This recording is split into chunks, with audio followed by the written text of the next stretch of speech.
बिस्मिल्लाहिर्रहमानिर्रहीम। अस्सलाम वालेकुम नादरीन, आप यूट्यूब चैनल देख रहे हैं। मैं इमरान खान हूँ। जहाँ मैं हूँ यहाँ पे आज पहला रमज़ान मुबारक है और आप सबको रमज़ान मुबारक। पाकिस्तान में गालिबा एक आधे दिन के बाद रमज़ान मुबारक शुरू हो जाएगा। रमज़ान में दुआ करें पाकिस्तान के लिए भी, अपने लिए भी, मेरे लिए भी।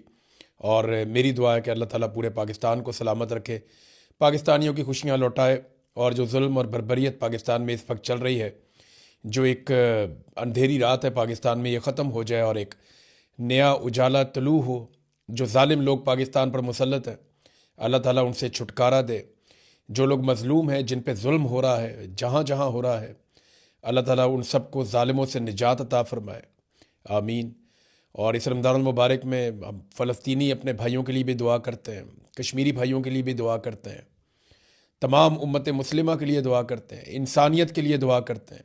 उम्मीद करते हैं कि अल्लाह ताला इस रमज़ान के सदक़े में दुनिया में से गमों को, मुसीबतों को, परेशानियों को कम करेगा और रमज़ान मुबारक में अल्लाह ताला हमें तौफ़ीक देगा कि हम ऐसे अमाल करें कि अल्लाह ताला हमारे मरने के बाद जो हमारे मामलात हैं वो अल्लाह ताला वो बेहतर फरमाए और अपना रहम करे हम सब पे, अपना करम करे हम सब पे, अपना फ़ज़ल करे हम सब पे।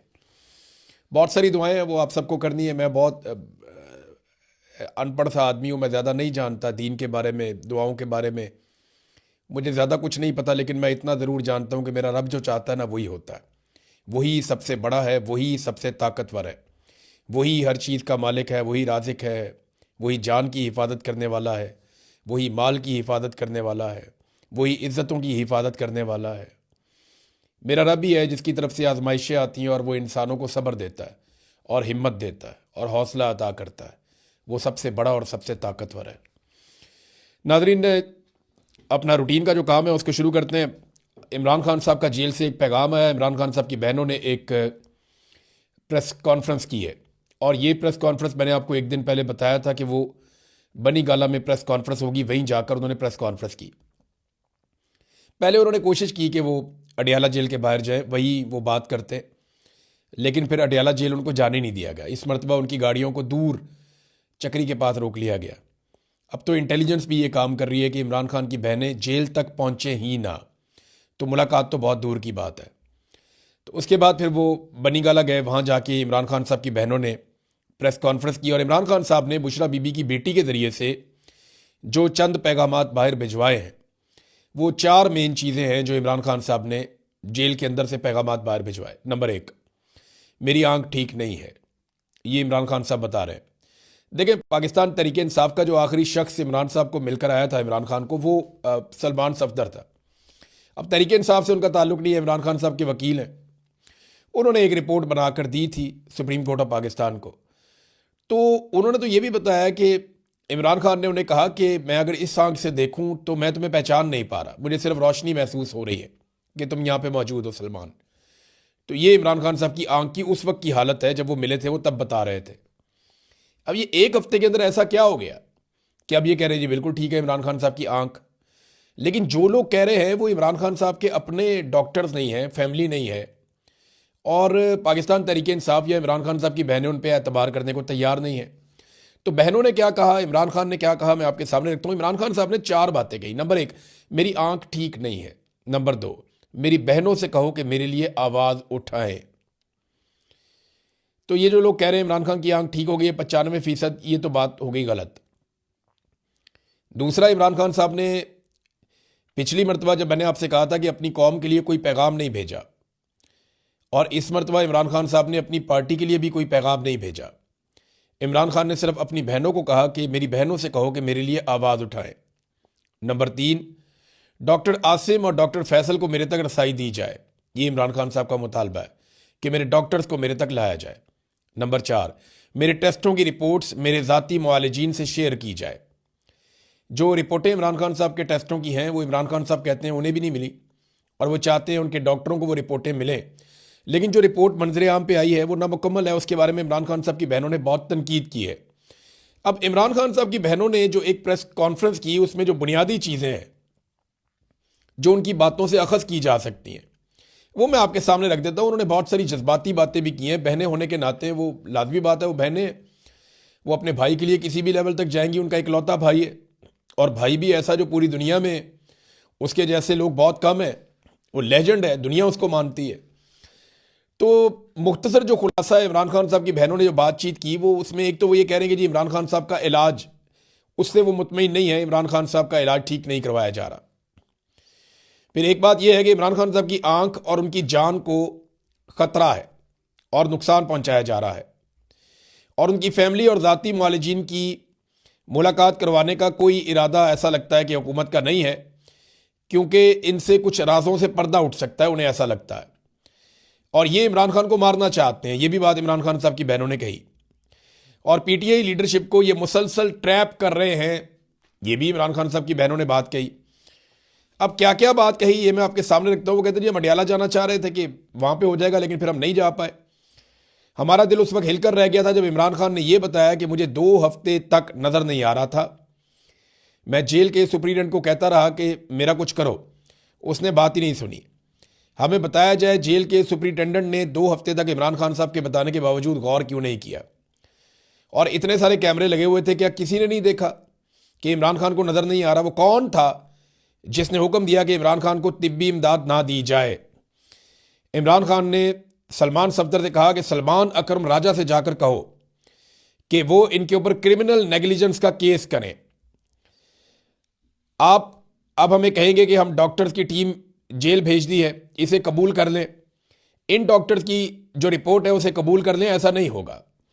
हमारा मुतालबा बिल्कुल वाज़ेह है कि इमरान खान का शिफा इंटरनेशनल अस्पताल इस्लामाबाद में ज़ाती मुआलिजीन और फैमिली मेम्बर्स की मौजूदगी में इलाज करवाया जाए।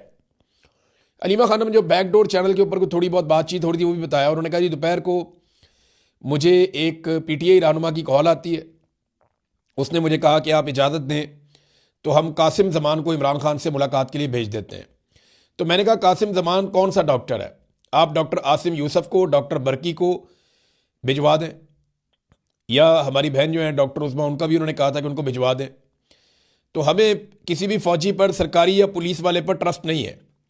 हमें कहा गया कि फिर डॉक्टर आसिम अकेले जाएंगे और कोई नहीं जाएगा। यानी ये वहाँ से आ गई थी बात हुकूमत की जानिब से कि डॉक्टर आसिम अकेले चले जाएंगे और कोई नहीं जाएगा, हम करके बात आपको बताते हैं। हमने कहा ठीक है, ये चले जाएंगे अकेले, लेकिन फिर कोई जवाब नहीं आया। ये जनाब डॉक्टर उस्मा साहिबा ने ये बात बताई है। 3 दिन पहले हमें बताया गया पार्टी की तरफ से कि मोहसिन नकवी ने श्रीलंका जाने से पहले हमें गारंटी दी है कि इमरान खान का इलाज शिफा इंटरनेशनल अस्पताल इस्लामाबाद में ही होगा। लेकिन बाद में हमें पता चला कि रावलपिंडी अल शिफा लेकर जा रहे हैं। हमने वादे बता दिया कि हमारी डिमांड शिफा इंटरनेशनल अस्पताल इस्लामाबाद है, रावलपिंडी नहीं। और इसके बाद राब्ते हमारे ख़त्म हो गए। इन्होंने हमारे साथ धोखा किया, इन्होंने ड्रामा किया। हमें शिफा इंटरनेशनल अस्पताल इस्लामाबाद ही लेकर जाएंगे ये कहा गया, लेकिन हकीकत में उन्होंने वही किया जो ये करना चाह रहे थे। डॉक्टर्स की टीम जेल भेजकर अपनी मर्जी की रिपोर्ट लेकर सुप्रीम कोर्ट में इन्होंने जमा करवा दी है। डॉक्टर उस्मा ने मेडिकल रिपोर्ट को, जो इमरान खान साहब की बहन है और एक कामयाब डॉक्टर हैं, उन्होंने रिपोर्ट को मुकम्मल तौर पे मुस्तरद कर दिया। उन्होंने कहा जो रिपोर्ट जारी की गई है वो रिपोर्ट मजाक है।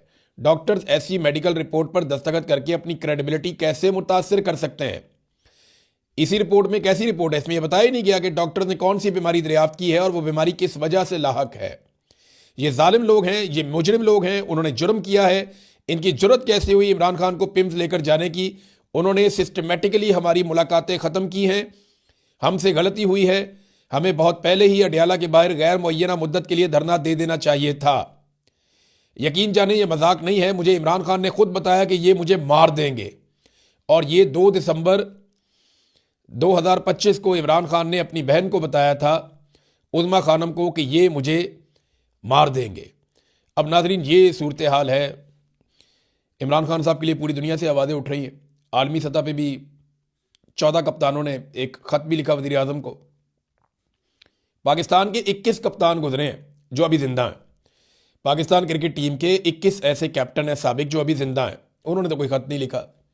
और जो आलमी सतह पे कप्तानों ने ख़त लिखा उनमें भी पाकिस्तानी किसी कप्तान का सिग्नेचर नहीं है।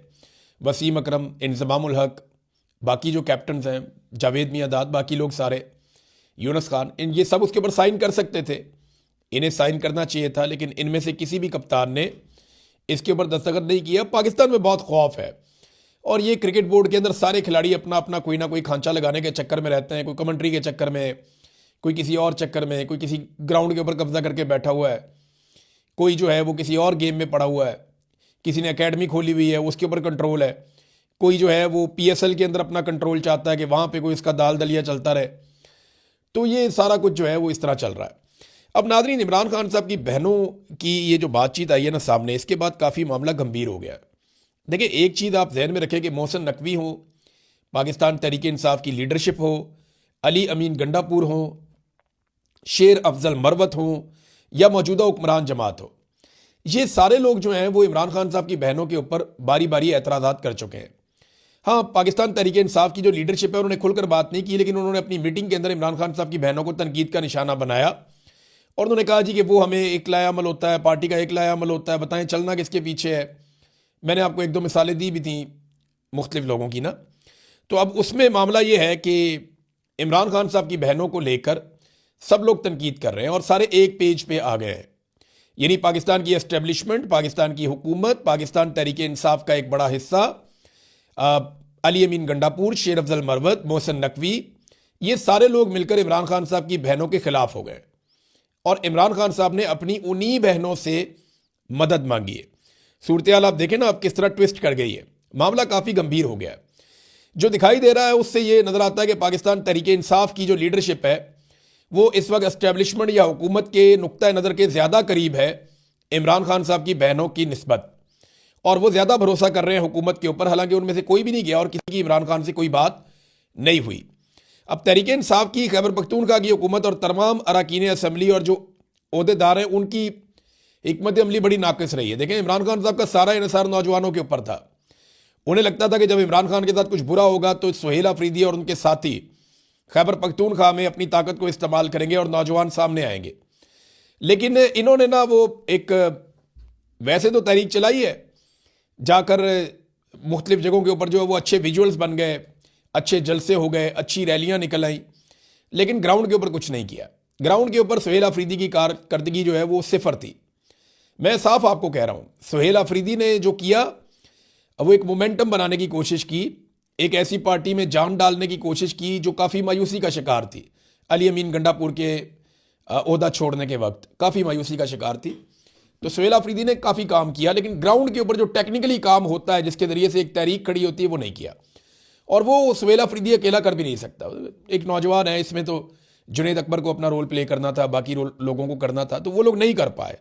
अब इस वक्त जितने भी पार्लियामेंटेरियंस हैं या अहम लोग हैं वो इस्लामाबाद रेड जोन की 3 इमारतों के अंदर अपने आप को उन्होंने महसूर कर लिया, बजाय इसके कि वो पब्लिक में जाते। अवाम को उन्होंने अकेला छोड़ दिया और अवाम को कहा तुम निकलो और निकल के जो मर्जी कर दो मुल्क के अंदर। ऐसा थोड़ी होता है। पाकिस्तान तहरीक इंसाफ की बहुत मकबूलियत है, लेकिन ये हर मरतबा किसी ना किसी मोजज़े की तलाश में रहते हैं पाकिस्तान तहरीक इंसाफ वाले। ये कहते हैं इन्हें कुछ ना करना पड़े, अवाम खुद ही कर दे। मैं आपको बारीक वारदात बता देता हूँ। जिन लोगों ने अपने आप को इस्लामाबाद की हद तक महदूद कर दिया, उनमें से कुछ लोगों के दिमाग में तो ये चल रहा है कि अगर बाहर कोई अवाम ने 9 मई की तर्ज का कोई एहतजाज बड़ा कर दिया और कोई नया 9 मई खड़ा कर दिया गया एस्टेब्लिशमेंट की जानिब से, तो बाद में हमारे पास ये जवाब तो होगा कि हम तो इस्लामाबाद के रेड जोन की एक इमारत के अंदर कैद थे, तो हमारे ऊपर तो आप मुकदमा दर्ज नहीं कर सकते। यानी आप अंदाज़ा करें कि सब अपनी अपनी खाल बचा रहे हैं, जबकि इमरान खान साहब की तवज्जो भी अब उनकी पार्टी से ज़्यादा उनकी फैमिली की तरफ आ गई है। देखें ना, गंडापुर साहब ने बड़ा खुलकर कह दिया एक टीवी शो के अंदर बैठकर।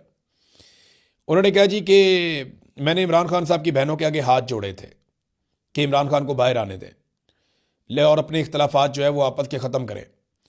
अब ये इमरान खान साहब की बहनों के ऊपर गंडापुर साहब भी डाल रहे हैं कि उनकी बहनों की वजह से इमरान खान साहब बाहर नहीं आ पाए। और गंडापुर ने और भी बहुत सारी बातें की। उन्होंने कहा डी चौक में 15 बंदे नहीं पहुंचे। अब सैकड़ों विजुअल्स ऐसे मौजूद हैं जिनमें हज़ारों बंदे डी चौक वाली सड़क के ऊपर मौजूद हैं, और वो 2 मरतबा वहाँ पे गए, लेकिन दोनों मरतबा गंडापुर उन्हें धोखा दे गए। पहली मरतबा गंडापुर आराम फरमाने के लिए चले गए केपी हाउस में, और वहाँ से एक पुलिस वाले के डर से वो छुप गए। सारी रात वो छुपे रहे, बारिश में भीगते रहे। उसके बाद वो कहते जी पहाड़ियाँ उन्होंने क्रॉस की, पता नहीं कितने पहाड़ क्रॉस करके, कितने ज़िले क्रॉस करके, वो कहते जी मैं पैदल ही पहुँच गया। अब ये तो जनाब गंडापुर साहब की कहानी है। ये वज़ीर आला है, मारा मारा फिरता रहा वो, तो ये कहानी तो किसी ने खरीदी नहीं। दूसरी मरतबा गंडापुर साहब वहाँ पे निहत्ते लोगों को लेकर गए, ये कहकर के सबसे पहले गोली मैं खाऊंगा। निहत्ते लोगों को डी चौक में छोड़ दिया, उनको गोलियां लगती नहीं। इन्होंने कहा 15 बंदे नहीं थे। भाई 15 बंदे तो शहीद हो गए थे सिर्फ, और तकरीबन कोई 100 के करीब बंदा जो है वो दर्जनों बंदे जख्मी हो गए थे। बहुत सारे बंदे लापता हो गए थे। तो आप ये कैसे कह सकते हैं कि 15 बंदे भी नहीं थे? तो लोगों को लेकर गए गोली खाने के लिए कि सबसे पहले गोली मैं खाऊंगा, और गोली चली तो खुद ये वहां से निकल गए, वहां पे निहत्थे लोगों को छोड़ दिया, लोग वहां पे शहीद हो गए। तो ये तो गंडापुर साहब ने किया था। अब गंडापुर साहब भी इमरान खान साहब की बहनों को रुकावट करार दे दिया उन्होंने इमरान खान साहब की रिहाई के रास्ते में, और उन्होंने कहा कि मैंने बहनों के सामने हाथ जोड़कर कहा कि लीडर को बाहर आने दे, बल्कि यहां तक कह दिया कि अलीमा खान को पार्टी का चेयरमैन ही बना दे अब। यानी इस लेवल तक गंडापुर साहब तनकीद लेकर चले गए। तो अब सारा जो तवज्जो है और सारी जो तनकीद है वो इमरान खान साहब की बहनों के ऊपर हो रही। तो पाकिस्तान तहरीक इंसाफ क्या करेगी, अवाम क्या करेगी? देखिए, मुझे ऐसा लगता है कि पाकिस्तान तहरीक इंसाफ ने जिस तरीके से इस सारे मामले को हैंडल किया है वो बहुत बुरी तरह अपनी क्रेडिबिलिटी फारग कर चुके हैं। अब लोग लीडरशिप की तरफ नहीं देखेंगे, अब लोग इमरान खान की फैमिली की तरफ देखेंगे, क्योंकि आखिरी पैगाम में इमरान खान ने अपनी बहनों को कहा है कि मुझे बाहर निकालने के लिए या वो मेरे लिए जो है ना वो आवाज़ उठाएं और जिद्दोजहद करें। अब ये कन्फ्यूजन एक बहुत बड़ी पैदा हो गई है। इसमें जो नौजवान लीडरशिप है पाकिस्तान तहरीक इंसाफ की, चंद नए लोग सामने आए जिन्होंने किसी की बात नहीं मानी, जिन्होंने इसके बावजूद कि लीडरशिप जो है वो बहुत कमज़ोर रोल प्ले कर रही थी, इसके बावजूद उन लोगों ने सड़कों के ऊपर आकर एहतजाज का सिलसिला शुरू किया। अब वो लोग तो ऑटोमेटिकली इमरान खान की बहनों के साथ जुड़ जाएंगे। जो बाकी लीडरशिप है वो ये फैसला करे कि वो इमरान खान साहब की मकबूलियत की बेनिफिशरी ही रहना चाहती है या इमरान खान साहब को बाहर निकालने के लिए किसी अमली जद्दोजहद का हिस्सा भी बनना चाहती है, क्योंकि इसमें रिस्क है, इसमें जेल भी जाना पड़ेगा, इसमें मार भी खानी पड़ेगी, इसमें तकलीफ भी उठानी पड़ेगी, इसमें कारोबार की बंदिश भी होगी, इसके अंदर अपनी सीट नशिस्त यानी जाने का खतरा भी है। तो ये खतरात तो इन्हें उठाने पड़ेंगे, इससे पहले भी बहुत सारे लोगों ने उठाए हैं। तो ये बगैर इससे लड़े इस निज़ाम से आप इसमें फतह हासिल नहीं कर सकते, ये मुमकिन नहीं है। हुक्मरान कह रहे हैं कि इमरान खान साहब को अस्पताल नहीं लेकर जाएंगे, राना सनाउल्लाह ने इसका स्टेटमेंट भी दे दिया, लेकिन मैं आपको ये बता देता हूँ जिम्मेदारी के साथ कि नेक्स्ट इंजेक्शन लगाने के लिए इमरान खान को अस्पताल तो ले जाना पड़ेगा। देखें, इमरान खान साहब की बहनें यहां तक कह रही हैं कि उसको ऐसा क्या दिया गया और हमसे क्या छुपाया जा रहा है, ये क्यों हमें नहीं मिलने दे रहे या किसी डॉक्टर को नहीं मिलने दे रहे, ये क्यों हमें इमरान खान साहब के टेस्ट नहीं करवाने दे रहे। ले जाना तो पड़ेगा इन्हें, क्योंकि दूसरा इंजेक्शन इमरान खान साहब की आंख में लगाना है। पहले इंजेक्शन के बाद एकदम इतनी बड़ी तब्दीली, ये भी कोई, दोनों रिपोर्टों में से एक रिपोर्ट गलत है। या तो पहले वाली जो पिम्स वाली रिपोर्ट गलत है, या दूसरी वाली जो ये रिपोर्ट इन्होंने अब बनाई है, यहाँ पे जो डॉक्टर्स गए थे, ये रिपोर्ट गलत है। इतना बड़ा फर्क तो पड़ ही नहीं सकता। जितने भी माहिरीन हैं वो सारे के सारे यही कह रहे हैं। और एक और खबर मैं आपको जाते जाते दे दूं, ये खबरें भी अब इस्लामाबाद में मुख्तलिफ हलकों में फैल भी रही हैं और फैलाई भी जा रही हैं। बताया यह गया है कि अली अमीन गंडापुर के बारे में कुछ हल्के दावे कर रहे हैं और कुछ उनके बड़े करीबी लोग कि सुहेल अफरीदी अगर मुकम्मल तौर पर एस्टेब्लिशमेंट के कंट्रोल में ना आया और सुहेल अफरीदी अगर अच्छा बच्चा ना बना तो सुहेल अफरीदी को जल्द नाअहल करके इमरान खान साहब से मुलाकातों में मुकम्मल पाबंदी लगा दी जाएगी और उस पाबंदी का फ़ायदा उठाते हुए पार्टी का एक इजलास होगा और उसमें अली अमीन गंडापुर को दोबारा से वज़ीर आला खैबर पख्तूनख्वा बना दिया जाएगा। इस किस्म की प्लानिंग पाकिस्तान की एस्टेब्लिशमेंट कर रही है। तो क्या गंडापुर को दोबारा वज़ीर आला बनाया जा सकता है खैबर पख्तूनख्वा का? क्योंकि यहाँ इस्लामाबाद में तो कुछ लोग इस किस्म के दावे कर रहे हैं और इस किस्म की खबरें और ख्वाहिशें इस्लामाबाद की मुख्तलिफ जगहों पर डिस्कस हो रही है। और फिर अगर अली अमीन गंडापुर को वज़ीर आला बना दिया और फिर उन्होंने इमरान खान साहब से मुलाकात कर ली या मुलाकातें खोल ली, तो वो जाकर यही बताएंगे ना कि खान साहब देखें वो हमारा वज़ीर आला ही कोई नहीं था, पार्टी ने मुतफ़िक़ा तौर पे फैसला किया और मुझे वज़ीर आला बनाया, मैं आपकी खिदमत में हाजिर हूँ, बड़ी मुश्किल से आपकी मुलाकातें खुलवाई हैं, तो फिर वो हीरो बन जाएगा। तो ये इस किस्म का एक खेल जो है वो तैयार किया जा रहा है। लेट्स सी क्या होता है।